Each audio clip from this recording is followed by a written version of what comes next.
পৃথিবীতে যদি কোনো ফলের স্বর্গরাজ্য থাকে সেটা হচ্ছে চায়না। সৃষ্টিকর্তা যেন চায়নাতে সকল নিয়ামত একেবারে ঢেলে দিয়েছে। আজকে আপনাদেরকে চায়নার একজন সফল কৃষকের ফলের বাগান দেখাবো। প্রথমেই দেখেন এইটা হচ্ছে তার আতা ফলের বাগান। দেখেন মাথার উপরে কতগুলো আতা ফল ধরে আছে আর ঝুড়িতে অনেকগুলো পাকা পাকা আতা ফল নিয়ে এসেছে।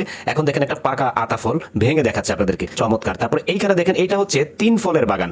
এই 3 ফলটা অনেক বেশি নরম, সুস্বাদু আর পুষ্টিকর হয়ে থাকে। এই কৃষকের মোটামুটি সব ধরনের ফলেরই গাছ রয়েছে। ভিডিওটা শেষ পর্যন্ত দেখতে থাকুন, আশা করি আপনাদের অনেক ভালো লাগবে। আর প্রত্যেকটা ফলই একেবারে বাজারের বাছাই করা সবচেয়ে সেরা জাতের ফল চাষ করে থাকে সে। দেখেন 3 ফলের সাইজগুলো কত বড় বড়, বিশাল বড় এবং দেখতে খুবই লোভনীয়। তারপরে এই ফলটাকে দেখেন, এটার নাম হচ্ছে লোকাট। ছোট্ট একটা গাছের ভিতরে কি পরিমাণ রসালো ফল ধরে আছে আর দেখতে বেশ দারুণ লোভনীয়। এটাও একটা লোকাট গাছ, কিন্তু এটার সাইজটা ছোট এবং অল্প কিছু লোকাট ধরেছে, তার জন্য দেখেন এটাকে র্যাপিং করে রেখে দিয়েছে। এখন দেখেন এই গাছ পাকা রসালো ফলটাকে আমের মতো করে ছেলা হচ্ছে। এটা অনেকটা আমাদের দেশীয় সবেদা জাতীয় ফলগুলোর মতোই ভিন্ন ধরনের একটা ফল। এইটা দেখেন, এটার নাম হচ্ছে পেপিনো মেলন। এটা অনেকটা তরমুজ জাতীয় ফল, কিন্তু দেখতে আপেলের মতো, বেশ রসালো, ভিতরে অনেক পানি থাকে আর রস থাকে, জানি না খেতে কেমন হবে। তারপরে এইটা দেখেন, একটা ছোট্ট ডালিম গাছে কি পরিমাণ ডালিম ধরে আছে, ভারে গাছটা দেখেন একেবারে নুয়ে গেছে। আর ডালিমটা দেখেন দেখতে কতটা সুন্দর, একেবারে রাজকীয় সাইজের ডালিম। শুধু এটা নয়, এটার পরে আরেকটা ডালিম গাছ আপনাদেরকে দেখাবো, সেটা দেখলেও আপনারা অবাক হবেন। দেখেন এই ডালিম গাছটা ভর্তি করা ডালিম, আর তারা এইভাবে ভিডিও তৈরি করে থাকে।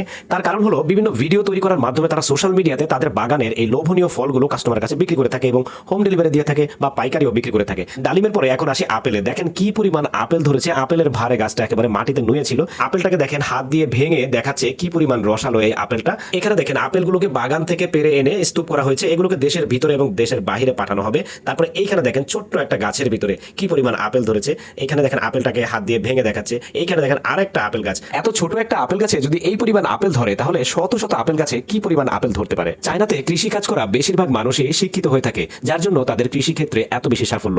আর আমাদের দেশে বেশিরভাগ কৃষকরাই কম শিক্ষিত কিংবা অশিক্ষিত হয়ে থাকে, আর ঠিক সেই জন্যই চায়না আমাদের থেকে এতটা এগিয়ে আছে। দর্শক, ভিডিওটি কেমন লাগলো কমেন্ট করে মতামত অবশ্যই জানাবেন। ধন্যবাদ।